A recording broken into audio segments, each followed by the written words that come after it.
Good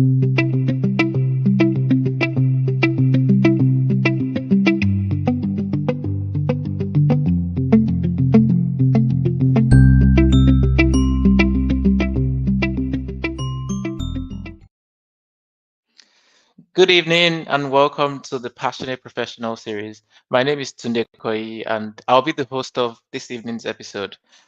The Passionate Professional series is an offshoot of the Passion and Purpose Hub, which is an outlet that helps and shares useful information so that you do not just maximize your passions but also your purpose. And that helps you to enjoy not just success but fulfillment in your personal and professional lives. Welcome to episode 27. And our guest for today, as some of you might know, is Krystle McGilvery. She's already in the studio and she's ready to add some value to us today. Just before I bring her up, I would just like to say a massive thank you to those of you who either watch this series live or you take your time out to watch the replay. You guys are the real MVPs. I want to say thank you to all of you. And always remember that this is not just a one-way conversation or a two-way conversation. In fact, it's more than that. It's not just a conversation between myself and the guest. Please always feel free to ask questions, share your suggestions, pop in comments if something that the guest has mentioned or during a conversation has struck you, and share it with everyone because that's how we truly learn when we share the ideas that we gather from these episodes. Before I bring up our guest today, I'm just going to ask a question, as is the tradition with this series, as as you might know. The purpose of the question is to get you thinking about how well you do certain things that pertain to life and work. And the question I'm going to be asking today is, do you know how to make good decisions? Hmm. Everyone makes decisions, but do you know how to make good decisions? Are you known for making good decisions? Did you know that an average adult makes up to 35,000 decisions per day? 35,000. The average, I mean, they estimate about 33,000 to 35,000 decisions every day. Now, some of them are kind of like automatic decisions, like, oh, you wake up and then, yeah, you know that, yes, the next thing I want to do is go and brush my teeth, have a shower. But some of them are actually life-changing decisions. Some of them are just things like, oh, what do I eat today? What route do I take to work? But an average adult makes about 35,000 decisions per day. So why is this? I mean, this is the passionate professional series. So why is this question important? Why is it good to make good decisions? Now, decision making is a critical skill, regardless of whatever field you are, whether you're an entrepreneur, whether you work in a white collar job. Decision making is an important skill for these three main reasons. First is, if you're good at making decisions, if you make good decisions, you're going to have greater life satisfaction and fulfillment, because you're not going to get to your deathbed when you're 80 and be like, oh, I should have, oh, I could have, I should have done that. I should have gone all out. I should have, I should have tried that idea. You won't do that if you're a person that makes good decisions, because you feel like, yes, I did what was best for me at the time, and I'm glad I did that. Second thing is career progression and success. You find out that the people that are promoted to several to the top positions aren't just people. I mean, it's not just about almost everyone comes to work. People that have had a track record of making good decisions as a team leader. Because if you are not known to make good decisions, then why would people put their trust in you? Why would they put the trust of the team in your hands? So people that make good decisions, even when it comes to things like politics, you want to put the person that can make the best decision for the country. When it comes to things like football as well, you want to put that manager that can make the best decision. So you find out that people that are top positions in life and career and society are people that are known to have a track record of making good decisions. I know that's not always the case, but most of the time. Now, the last thing is, it also helps to improve your relationships. If you're known to make good decisions, people will stick with you because they can trust you. If you're a team leader that makes good decisions, your team will be motivated. And these are many reasons why I think that we should learn how to make good decisions. So the next question is, how then do we make good decisions? I think I have 4 points on this. The first is get relevant information.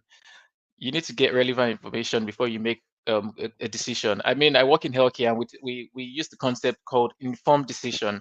You don't just throw something to a patient and say, yeah, this is. You have to give them You have to let them know the benefits, the risk, and that's the thing with life as well. When you want to make a decision, you want to know, oh, what's the worst case scenario? What's the best case scenario? You want to do a little bit of research. You want to ask people that have gone before you. You want to reflect on your past decisions relating to that, because if you have that informed information is what helps you to make an informed decision, and the chances that you make a better decision with some relevant information are higher. The second thing is narrow your options. We live in a world where we have countless options today. For example, you want to buy a car, and you just go to a car fleet and you'd be like, oh, why you? And then the store manager asks you, what do you want to buy today? I just want to buy a car. Trust me, it's very unlikely that you buy a car that you like, or the car that is your choice, because you've not narrowed your decision. So you need to be specific. Oh, I want a black car. I want a black SUV. I want a black SUV that has 4 seats. When you start doing that, at least you won't look through 10,000 cars. You look through, let's say, 50 cars. And then the chances that you make the right decision for you are more likely. The third thing I put there is use decision filters. By this, I mean there's different things that you can use to filter your decisions, but I think a good one that I normally recommend is to use your values, because if you have your values and then you make decisions based on your values, you won't regret making the decisions that you have made. It helps you to just kind of filter it, like, oh, this is what is important to me. Then if it's not important to you, then you probably won't be making that decision. And last but not least, I've put this intentionally as practice good decision making. The best people are making decisions. They don't just stumble on it by chance. They've practiced the habit of making good decisions. That means they do it over and over and over and over and over and over again. I remember reading Barack Obama's book, The Promised Land, and he got to a point in the book and it was like, people asked him that how did they make that decision when they wanted to make that strike to actually capture Osama bin Laden, and he was like, I'll be honest with you, we only had 50% of the information that we needed, or we're not sure. We're not even sure if it was the right person. We're not sure if it was the right. It was at the right time. We're not sure we're going to succeed, but we decided to go in. And for many people, you could have just said, "Oh, I'll just sit on the fence because I don't have all the information that I need." But if you continually if you continually practice the habit of making decisions, key decisions, rather than shying away from them, you start having a knack, you start having an instinct for making good decisions. And that's why I've said practice good decision making. Our guest for today is someone who has worked in the field that has to do with decision making, because she's into behavioral psychology, especially with relation to the field of finances. And obviously, we'll be delving into that when we have our conversation today. But just keep this in the back of your mind that you need to make good decisions. It doesn't just happen by chance. People are not just good decision makers by chance. It actually comes with practice and using a set of tools. Um, I'll leave you with a quote by John Maxwell. It says that it's our decisions, not our conditions, that determine the quality of our life. So keep that at the back of your mind. It's not what happens to us, it's actually the decisions that we make that determine the quality of our lives. Right. That's me done with a bit of introduction, and I can see a couple of people are actually logged in and they are watching live now. So I'm going to go ahead and introduce our guest for today. Our guest for today is Krystle McGilvery, and she's the founder of Mind Over Money, which is a consultancy that is dedicated to bridging the gap between financial literacy, behavioral change, and systemic equity. Our mission is to revolutionize how we think about and interact with money, especially for those facing societal barriers. Growing up in a low socioeconomic background, she understands the challenges of navigating financial systems. As a finance professional with over a decade of experience, she has honed her expertise in behavioral economics, psychology, and finance to help individuals and businesses unlock their potential. Diagnosed with dyslexia and ADHD in her 30s, she has transformed these challenges into her strengths, becoming a passionate advocate for neurodiversity and financial equity. Her work has been recognized with awards such as the Great British Businesswoman Rising Star Award in 2022, inclusion in the top 100 Yahoo Finance Future Leaders, and being named as one of the 80 neurodiversity evangelists in 2023. She's partnered with major organizations like Equifax, Moonpig, and The Guardian, and has spoken on platforms like ITV, BBC Radio, and the Passionate Professional series. I'll add to that. Our goal is to dismantle the systemic barriers to financial mobility and empower individuals, especially those facing the compounded challenges of intersectionality. She's also the host of the System of Money. I think that's the name of the podcast, and that's where she also explores themes related to this. So, ladies and gentlemen, with a virtual applause, please welcome to the stage Krystle McGilvery. Hi, Hi. Krystle. How are you? Hey, I'm good, thank you. Gosh, you read loads there. I was like, oh my gosh, yes. That's you. Yeah, that's your bio. So you're just going to like come to the stage and then or give us that wave. Yeah, that's me. I'm Yeah, here. exactly. How are you today? How are you? Good to have you on the show today.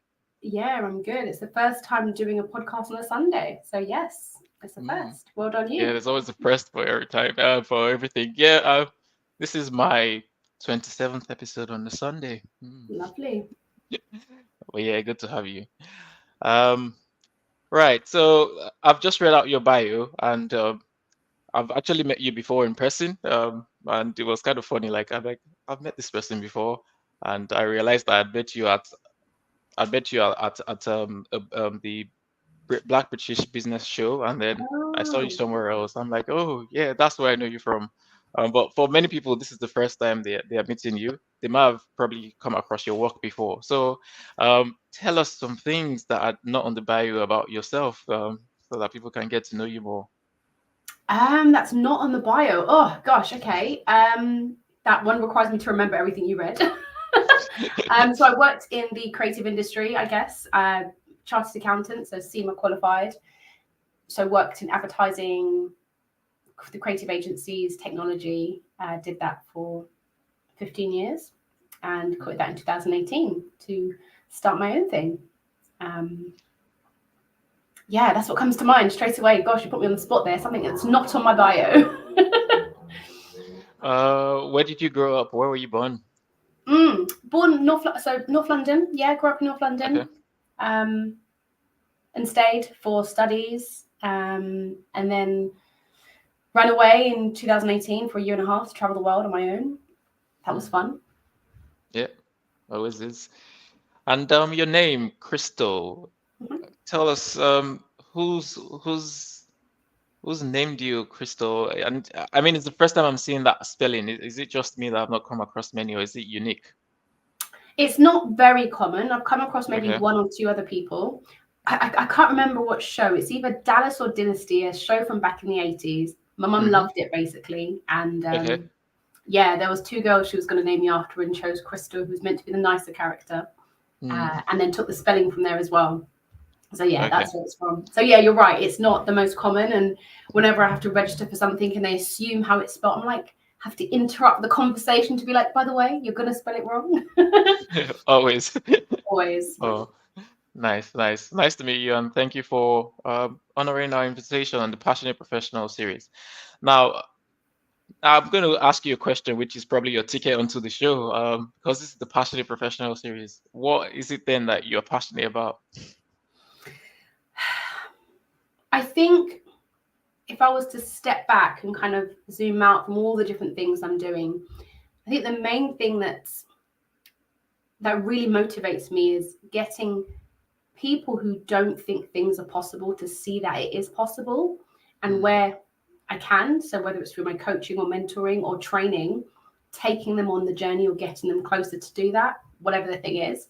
I think that is really huge because, as I'm sure you're aware, if you don't believe you can do something, you're not going to try. And a lot of the stuff, people do and the greats that we admire, Yeah. a lot of the things that they do to get there is not, rocket science. It's actually they've just acted and taken forward steps, even though they've felt the fear or they've questioned their ability. So that is what really, hence why I went into behavioural psychology, because it's where I got the great foundation for all of that. Okay, so helping people that think things are impossible to help them see that they're possible, and obviously taking them through that journey, that's what you're passionate about. And is that across all walks of life, or is that just related to finances? No, it's across all. So, you know, one part of my work is money coaching, right? And as much as it's about finance, I don't just focus on finance because, again, you might be aware that if you just teach somebody what a credit card is or what your credit score is, if they are not in the right place psychologically, they're not going to do anything. And that's what I discovered. And that's why I went about studying and doing a master's in behavioural economic science, because I saw that some people, some people, yes, fine. But for a large proportion of people who are repeating behaviours, it's because something else is going on. They don't have the belief, they don't have, the self-efficacy. And if you haven't got that foundational stuff sorted, there's no point in teaching financial literacy. So yeah, that's obviously where it applies to the finance side. But generally, whether it's, me having been on TV, or someone who's afraid to apply for an award, or start, all various areas of life. I do lots of mentoring as well. So especially young Black and brown women, working in certain workplace environments. So not just finance. Oh, good. That's good to know. So yeah, I can come to you for some coaching as well. I also need financial coaching anyway, but yeah, knowing that, yeah, I mean, you don't just dwell on finance because yes, I would probably assume that if we are having problems with money, then it's not just money. There's probably something at the root of it, like maybe your past experiences, your mindset and things like that. Have you come across people that you probably have, but I would like to probably enlighten us a bit more. Have you come across some kind of like professionals that have some strange, or let me say, maybe some money mindsets that are not serving them? And what are some of these kind of money mindsets that you've come across in your years of coaching in as a behavioral finance specialist? Yeah, I mean, money mindset is one part of it, right? So, Yeah. that's where you hear people talk about having an abundance mindset, and money's positive and put positive energy out, and that's great. But behavioral psychology is slightly different, and it's not just about mindset. It's about, for example, my clients that I work with, to work with a money coach, it's not that you don't have money. It's not that you're earning a low amount of money. Some of my clients are earning, say, £250,000 a year, but every month they're negative. And that could be, like you just said, thinking about personal experiences. Maybe they grew up in a household where and this is one I'm actually describing, their parents were really wealthy, ridiculously wealthy, where they didn't have to worry about anything at all. And that then created a certain environment when it came to money, or a lack of thinking about money. So then you're maybe really flippant. And when it comes to, setting up your own household, it could go so many different ways, right? It could be that you're flippant as well, or actually because you've never had to deal with it, you're actually afraid of it, as an example. And then we've got all these other, biases. If we think about, I don't know, crypto craze or trading, and we're easily influenced by what we see. And if the majority of people are doing something, a lot of people just think that they should too. Or if we think something in our mind, psychologically, we only pay attention to information that reinforces what we already think. And this goes back to how you started this pod, actually, around decision making. A large part of what I teach, so this is where I say my work is not just money mindset, because we actually go through all of this. We go into your childhood, we go into what are the gaps in where you want to be and where you are, what's actually happening there psychologically, and then start to unpick. I hope that answered the question. Yeah, it does. I'm not going to go through a full session because we've not paid for coaching today. So I'll save that for when when someone who's watching decides to come for coaching. Yeah, but yeah, thanks for sharing That's um okay. sharing a bit of that with us. I'm going to ask a few more questions just to get you warmed up, and then we'll probably delve deeper into the issues of finance. But can you tell us some of like your values? What are some of the things that are non-negotiable for you, things that help you live life on a day-to-day basis, really? Interesting question. Okay. I'm a really positive, happy person. So I always find the positive no matter what happens. And I think this can be quite annoying to some people, especially, naturally as humans, we lean towards the negative. Naturally, everybody, that's their default. So it takes a lot of grit and habit forming to go towards the positive. So yeah, instead of me dwelling in that, this has happened and it's not what I wanted, I'll quite quickly do a left turn and be like, nope, it's supposed to happen. I've avoided death or whatever it might be. So yeah, one is definitely positivity, bringing joy into my day. I really lead with a lot of empathy, and I think this is where my work is very different to a lot of people. Before, so I was diagnosed with dyslexia, I think 22, I can't remember now. So quite recently, and ADHD also came up. And when I went public with it, it was just crazy, the reception I got. And I also heard from about 70% of the clients that I work with, they were like, oh yeah, me too, I'm an NDR. And when I stepped back and thought about it, it's like, because of my approach to finance, I'm attracting people who want a gentler approach, a more empathetic approach to money management and, building a business, and actually more human connected.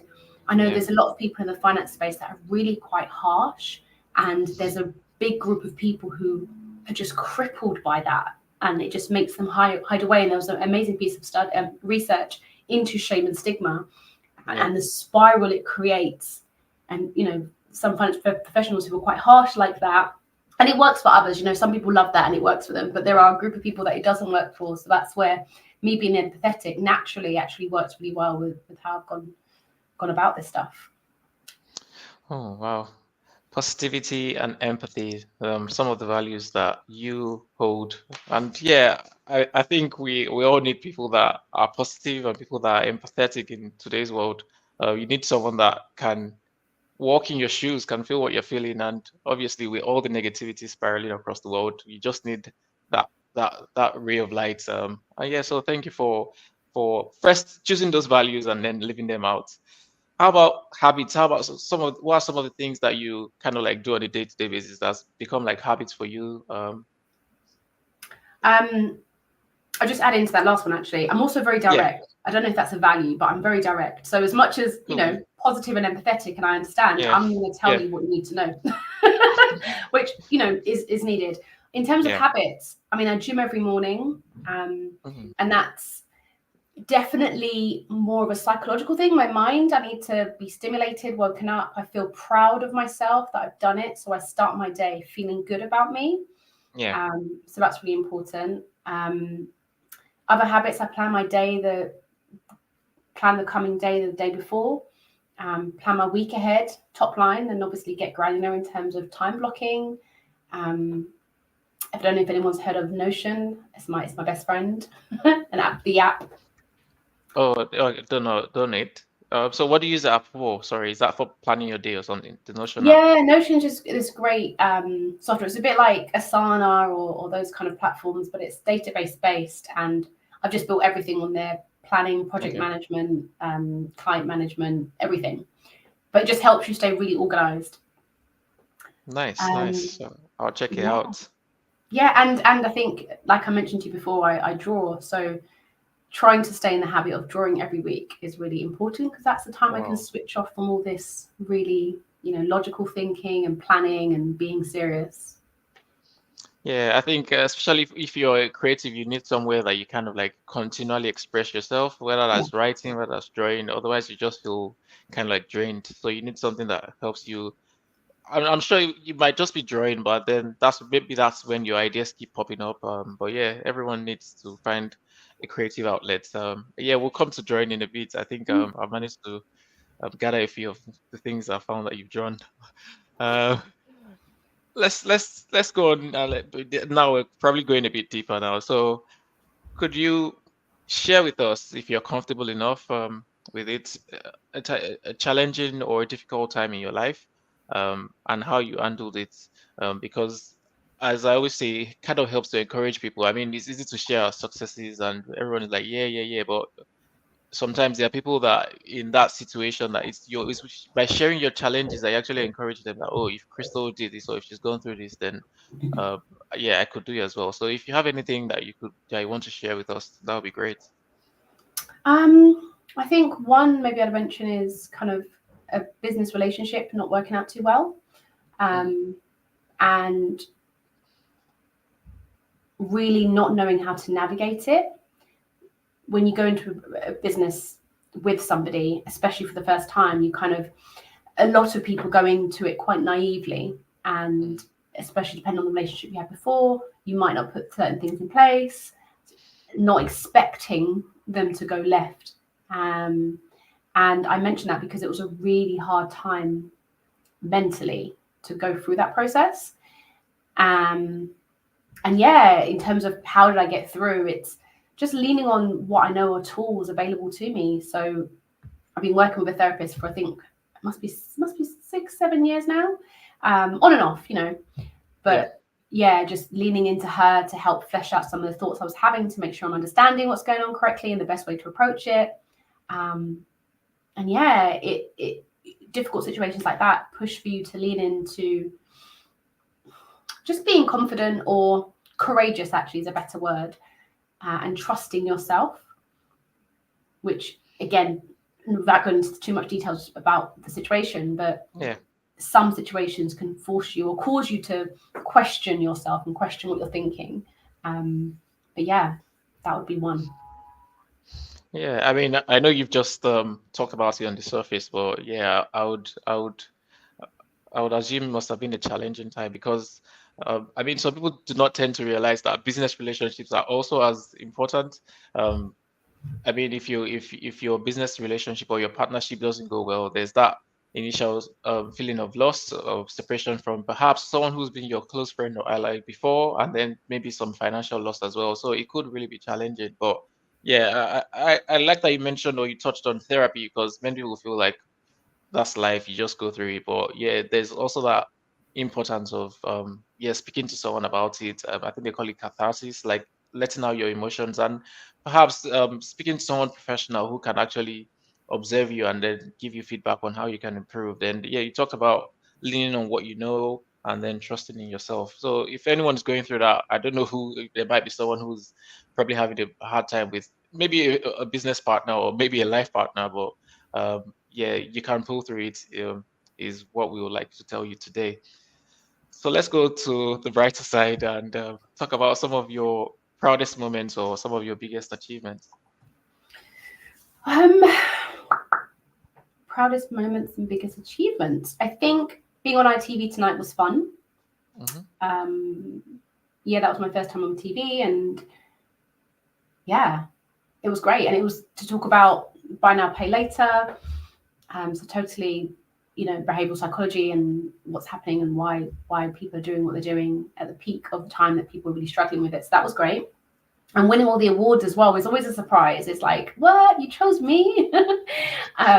So that and you've read out some of those already. I was also in a Spike Lee film, although for like half a second.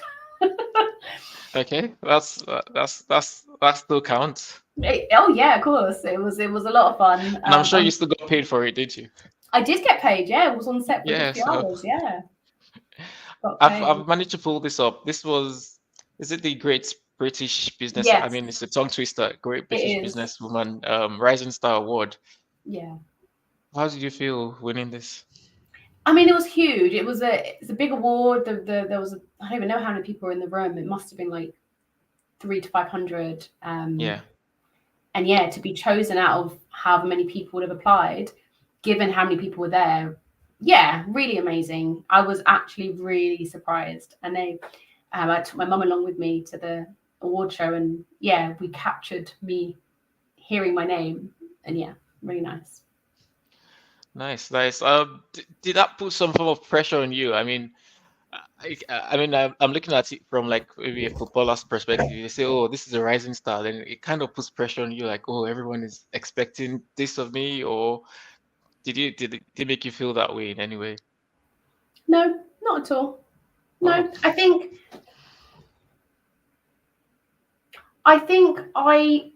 majority of the time I put yeah, my back into everything I do. And mm, if the times that I don't, I know going into it that I haven't done what I feel I should have done. Like a little while ago, I did a workshop online, and I wasn't too well just before, and I didn't have enough time to get it to the all the I's crosses. I didn't get to put everything I wanted. into Yep. it. Yeah, so I was aware that that wasn't my 100%. So in terms of winning this award, I'm like, yeah, but I go for it with everything I'm doing. So this is me. Wow. I like that mentality. I'm gonna how about this when you graduated from Warwick? Because I mean I've read your a bit of like your life story that you published on Medium like 3 years ago. Obviously that needs updating, but I still feel like there's I mean I still enjoyed reading it all through.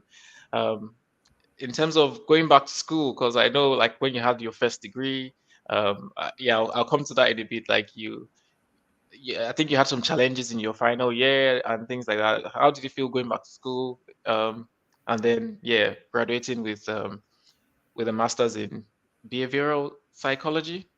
Yeah, behavioral economic science. Yeah.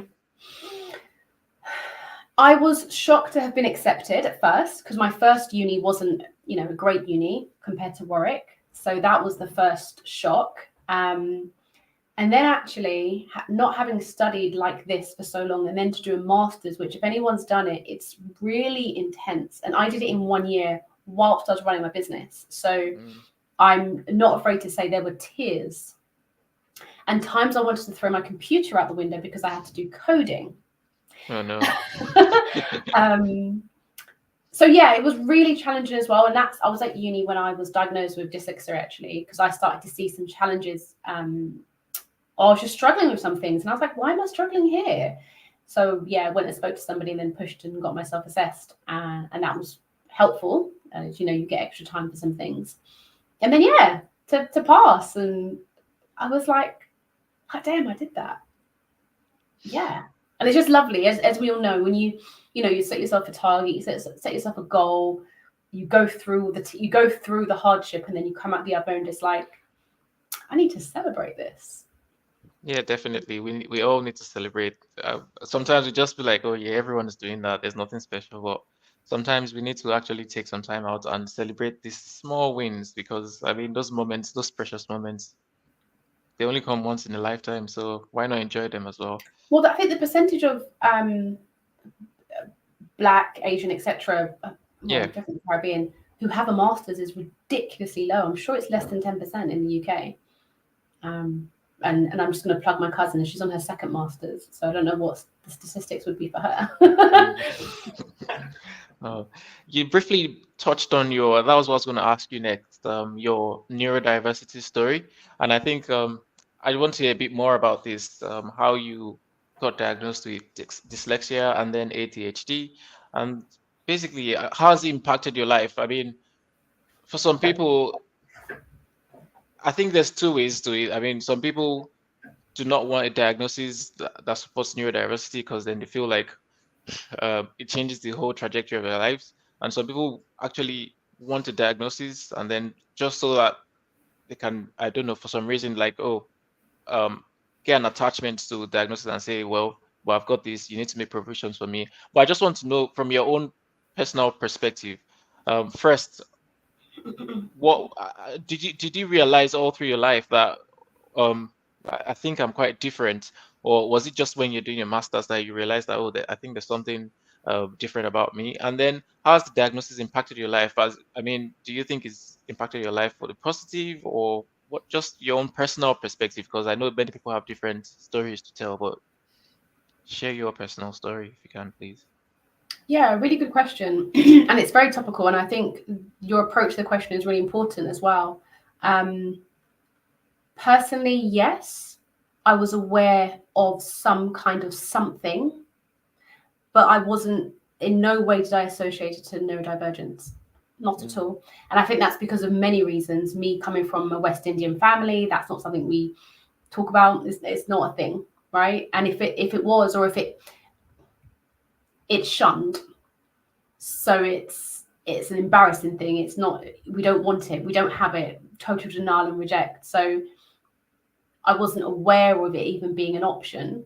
But yeah, I say looking back in hindsight, when I look at my education and how I struggled in some areas when it came to study and socially sometimes, yeah, I'm like, that makes sense. It's because of this, and this. Okay, cool. But I say that, and obviously you said it as well. Everyone's different, and I Yeah. know there are other people who struggle much more severely in certain areas, and to the point that they maybe would fail school completely. That wasn't me, so I just got on with it and really worked really hard. And in terms of now, how has it impacted me? It hasn't. I mean, aside from the fact that it's now an area that I incorporate into my work, and Yeah. because I can see the correlation, especially when it comes to life management, money, running a business, it totally plays a part there. And I noticed quite quickly when I set up my own business, coming out of the routine of being an employee, quite quickly running my own business, I saw that I was struggling with the planning, the organization. I was like, I don't have someone giving me my schedule. So Mhm. it took about 6 months for me to realize what the struggle was and then create all these systems. And now I'm the systems woman. But yeah, the actual diagnosis, no, except for, like I said, at uni, maybe got a bit of extra time. Yeah. But other than that, the actual diagnosis doesn't really matter to me. But I know for those who are definitely struggling, the whole community feel, and I didn't hear you mention that, but that's definitely a really big piece for some people. Having other people they can relate to help them feel a bit more confident. Well, thanks for sharing that. I know it's something personal to you, but yeah, I love how you actually said it, that different people have different stories. So, um, but yeah, but I think sometimes my perspective, and obviously just take it with a pinch of salt, sometimes it's always good to perhaps know your why you do what why you do what you do. Oh, my tongue twister again. Why you do the things you do, or how you act, why you act in certain ways. Because sometimes people just don't want to know. Um, but sometimes if you know that, I think it was Brené Brown that said it, that if you deny your history or your story, then it defines you. But it's when you actually own your story that, oh, this is who I am, this is what I do, then that's when you can make a brave new ending. So sometimes it's just good to probably know why you act a certain way. So sometimes it might not even be related to neurodiversity. It might just be um, a coaching session or a therapy session, and then it helps you see that, oh, this is who I am, or this is why I do the things, and that's when you can make changes to your life. That's when you can make a brave new entity. But if you just, like an ostrich, just stick your head in the sand saying, oh, I wish everything will go away, then you won't be able to make that change. Well, you That's sounds why I like asked you the question. yeah, and it sounds like you just described self-awareness, and especially when you have noticed a difference. I think it's really difficult because if you do notice a difference and that difference may not be accepted by the people around you, that Yeah. would be a motivator to shy away from it. Hmm. So the self-awareness piece and standing tall in your difference requires courage I and know. confidence to stand alone. And that's not easy. And so just off the back of what you're saying, I'm like, I Yeah. think that also is attached to it. 100%. I agree with you. Courage, courage, courage, courage. Okay. So, um, many people may not know, but and I think I was going to touch on that. Yes, I was going to touch on that. Um, that you've actually worked as a chartered accountant for some years, but you don't do that anymore. But when I was reading your story, there was something that interested me, and that was like all through your years, your 5 years in uni, you kept saying to yourself, "I'm not going to be a chartered accountant. I'm not going to be a chartered accountant. I'm not going to be a chartered accountant." And then you ended up being a chartered accountant. It just made me laugh because I was listening to a podcast and someone was like, um, the problem, not the problem, but it's strange that when you ask many people what they want from life, they can't tell you that clearly. But what they can tell you is what they don't want. And even though you keep saying this is what I don't want, this is what I don't want, we can kind of tend to like gravitate towards it because we keep focusing on the, oh, I don't want this, I don't want this. It's just like someone stealing and they're saying, oh, I don't want to eat that tree, I don't want to eat that tree, and guess what? You just go on and eat that tree. But then, yeah, you were a chartered accountant for many years, and then why did you transition? How did that happen into entrepreneurship? Yeah, and just to confirm, like it's true. I literally said out loud during my whole degree, I'm not going to be. I'm studying financial maths, but I'm not going to be an accountant. Oh no, that's boring. They're boring. And actually, the reason why I went into it, and this is a whole nother area that makes me very annoyed, is because I didn't know any better. I didn't have enough support at the time in the university I was in, or my peers around me. There wasn't any mentors. So I didn't know what my options were outside of being an accountant. I think I thought about being an actuary, but that sounded really boring. So yeah, I just fell into it because I didn't know what else to do and I had to get a job. So yeah, did that like you said. And I mean, one of my true passions, like we mentioned, is creative related. And I pursued finance because my mother told me to, which is common, right? Yeah. So all that happened is after working in the space for many years, I think back to the original purpose that I described, I reflected and questioned whether what I was doing was giving back enough. Is my work here purposeful? Am I helping others? Am I doing anything for the community? And my answer was no. So I'd been teaching maths privately since I was 18, and I'd had some really interesting experiences. I remember I went to this, I thought he was a kid's house to teach him maths. And the way we spoke on the phone, I thought, oh, he must be like a really nervous, shy 16-year-old or whatever. When I got there, did the lesson, and he tried to give me a massive wad of cash. I think I was charging like 20 quid a lesson back in those days. Tried to give me a massive wad, which must have been about £200, rolled up. And I was like, no, it's just £20. And then I also learned that he was 25. But he had a learning difficulty, and etc. I didn't get to the bottom of it. And there was a lady in the house who I think was his aunt, but obviously he didn't get the attention he needs. So I just was like, something's not right here, and he's missing out on support he should be having. And it was those experiences whilst I was working as an accountant in industry that I was like, I feel this real big gap. Like I'm working here without any, real purpose. Yeah. And there's this world out there that needs this support. So it was that basically that became a burning thing in my stomach, where I was like, no, I need to go and address it.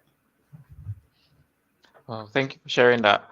Yeah, and I caught something while you were talking, and it was like, am I really fulfilling purpose? Am I helping others? And that's for anyone who's watching and wondering like, oh, what's my purpose? I think you just highlighted something that, and I've already, sometimes we talk about passions and your purpose. Your passions are usually what you enjoy, but your purpose is never about you. It's usually about others. So if you stop looking inwards, I mean, I want you to look inwards, but I mean, if you stop focusing on yourself and you start focusing on others, then you realize you're more likely to realize what your purpose is and how to fulfill it. Beautifully said. Well, thank you. I'm learning from you, Krystle. I'm learning from you. So, when I was reading your story, I mean, I followed you on the journey through India to Thailand and yeah, to many other countries. And yeah, how you met this psychic as well that told you that you weren't doing You what you read should that be one doing. too. Oh my Yeah, gosh. yeah. I mean, you should write a book actually. It was a I journey. I forgot it was enjoyed even reading it. publicly available. It is on Medium, so Okay. but yeah, I think I was at this point. I was just gonna ask, like, I know you took a year out, or a year and a half, and you traveled to many countries. Um, how did that help you find yourself? Yeah, I think I did I guess most of us did it, but I, left school, went to college, went to uni, went into work. I didn't pause anywhere. I know lots of people tend to pause after college or something. But I just continued all the way through. It's me there in Bali. And I think, yeah, when I did, I tried to quit my 9 to 5, got cold feet, did a bit of contracting, then eventually went and did these travels. And it was the first time I was truly having to rely on myself and learn that I can do hard things and I can figure things out. And it gave me a lot of time and space to really sit and think through, well, so you've got this idea about, people and their money and, challenges and barriers, and what is that? So there was many times, especially in Thailand, where I spent a lot of my time, Would I take my rucksack, jump on the bicycle, go to a cafe, sit there for 6 hours at a time and just type away, brainstorming, planning, thinking? And that's where I kind of basically drew out the whole plan of everything I want to do. And that's what I've done since I've come back. Wow. Wow, that's how many years now? Probably 7 years. And yeah, I mean, I quit in the 2018. Yeah. 20, yeah, 6 years, and I mean, it's still giving you a template to run your life by. And I think there's a lesson in that, that sometimes we're just running a race, and we don't really know. We've not even paused to say, okay, hold on, what race am I running? Why am I running? Where am I going? And sometimes, if you could just take even if it's just one weekend to just reassess and re-strategize, it could Yeah. actually go a long way rather than just running without a purpose or without a reason. I caught another picture of you. I'm quite used to this because I kind of live in that area, but I just wanted to show the audience as well. That's a picture of you with an interesting animal. Tell us a Oh, bit more about yes. that. Yes, I was terrified of that. That was in, I think that was either Benin or Togo. I can't remember. Yeah, it's one of them. I can't do that. I'm sorry. So how was it? What was Yeah, the I had to be very experience? brave. Oh wow. Okay. Let's go into sorry, by the way, if you're watching live and you've got questions, comments, I don't want it to just be a discussion between Krystle and myself. If you have any questions relating to our life journey or um, questions relating to our relationship with money, our behavior with money, please ask the questions. If it's just a comment, if you found anything we said interesting, funny, please just pop it in the comments as well. So, Crystal, I'm just going to ask you. Obviously, we're not going to go too deep into this because it can't just be said in 2 minutes or whatever. But how does I mean, I saw a post from you that said that personal finance is 20% knowledge, 80% behavior. So, how does our behavior affect, or how does it interact with our knowledge, or how does it affect our personal finances?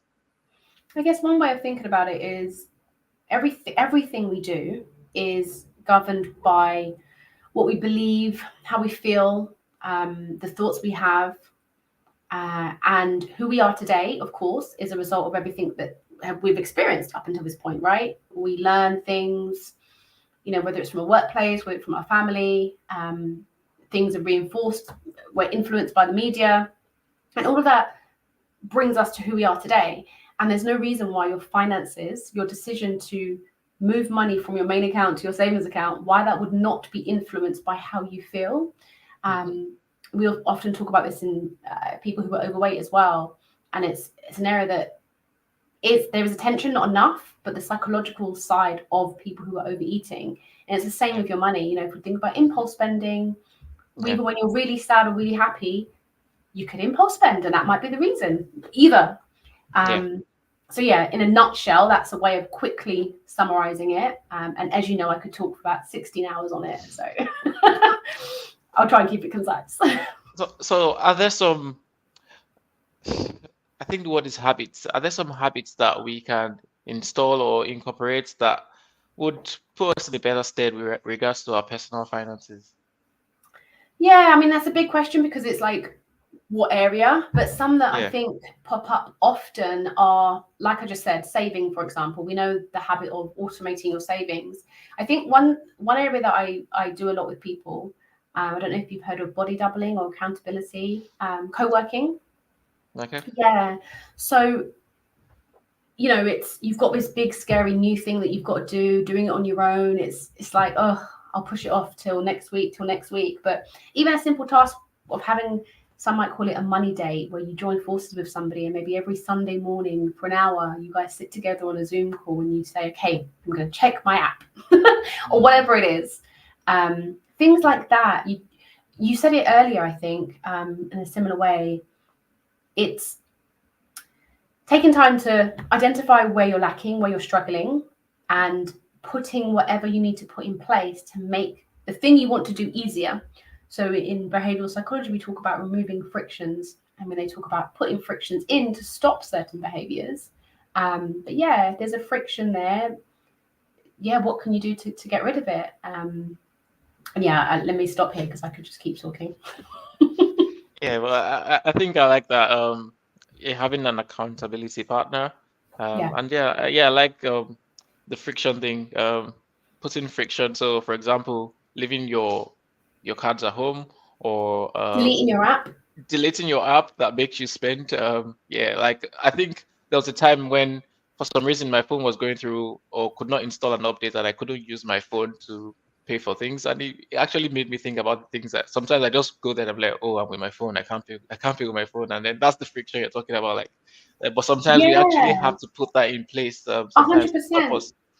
Because a lot of what we're doing is automatic, and I'm sure you would have read me talk Exactly. about automatic systems. So we're doing it Yeah. without actually consciously thinking. So if you put something in place that trips you up and you're like, Mm-hmm. oh, what am I doing? Yeah. Then it allows you that second to think back to, that's not what I want to do. Mm-hmm. I actually want to save to buy a house in a couple of years, Yeah. Yeah, and it really does work. Cool. I know that I mean, you're an entrepreneur, but you've also gone into business as well. And there's a certain group of professionals that also think about doing businesses in addition to whatever it is that they're doing as a 9 to 5. Is there any advice? I mean, working in as a finance behavioral finance specialist, is there any advice that you give people like that are trying to combine their professions with business? So, for example, property. Is there any advice that I mean, some words of advice for people trying to do that? Um, yeah, sure. I mean, doing both is hard work because if you're working full time, it's what, Monday to Hmm. Friday, 9 to 5. The only time you have available is your evenings and weekends. And, you know, what you can do, obviously, the lifestyle you have, whether you have children, a partner, all plays a part into how much hours you have available. I remember when I did the Yeah. course with Albright and Boots, we created this course where the first step was taking an audit of your current position, your current situation, and what is it you're trying to achieve and what do you have Yeah. available, whether it's Hmm. money, um, time, or even thinking about your network. Can you leverage what's around you? And really just doing that initial audit, because you might find there's some really quick, easy wins by just tapping into some of those, especially, old friends or whatever, and capitalizing on that and trying to Yeah. make it a bit easier.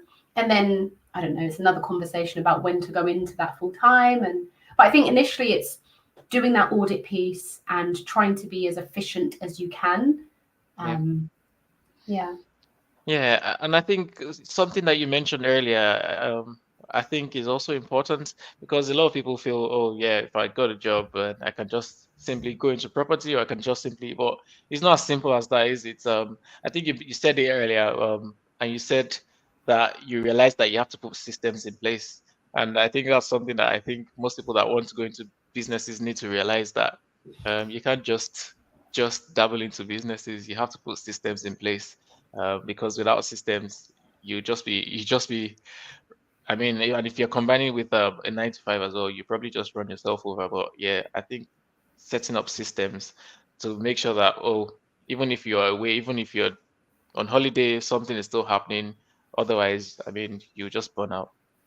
I think it's a really good point. And we know that a lot of people that go into business is because they are either good at the thing that needs to be sold, whether they're a Yeah, creative or they're just really excited about owning a property or whatever it may be, and actually move away from the business side of the business, the actual foundational, working on the business, not just yeah, in. in the And business. Yeah, yeah, systems definitely is one. And I guess a tip there would be, there are some real great people out there who can just get this stuff in place for you and give you a bit of a tutorial on how to manage that side based off of what you need to do, right?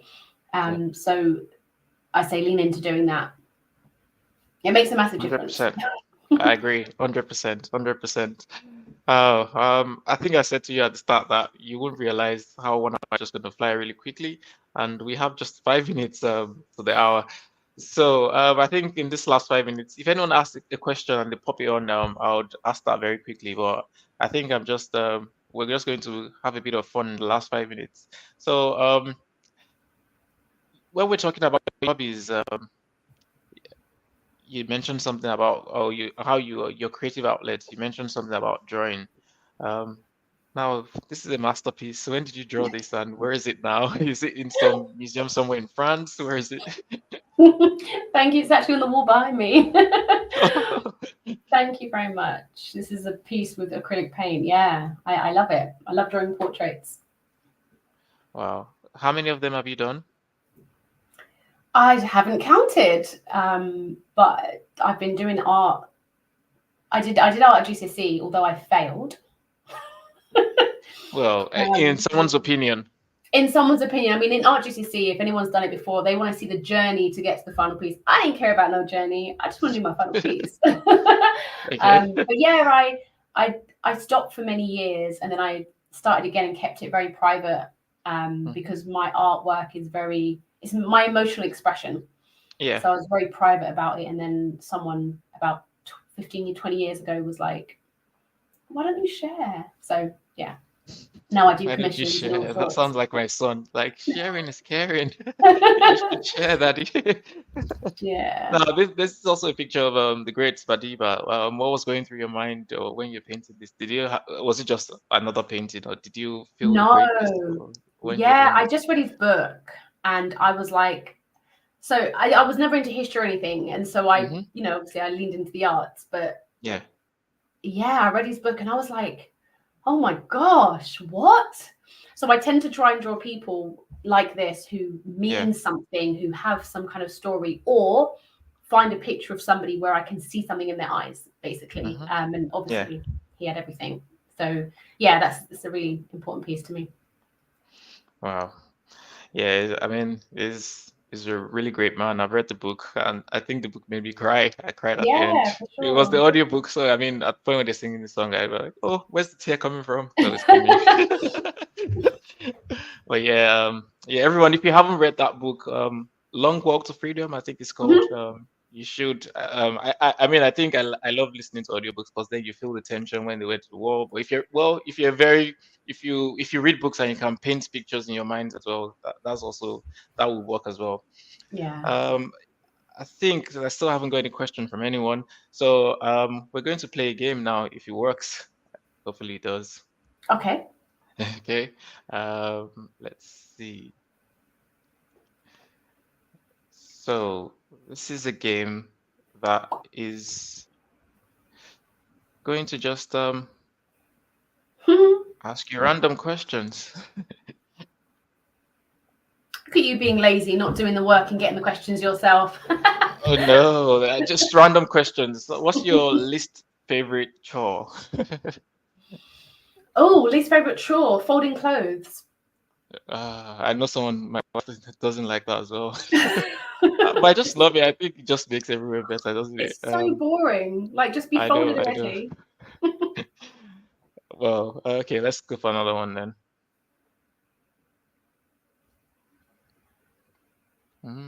A good one for you. Dream holiday destination. Oh, dream holiday. Dream holiday. I don't know. Somewhere South America, I think. I haven't touched that part at all. Okay, yeah. I've never been, so but yeah. Mm, Let's do one more. We've got one okay. minute left.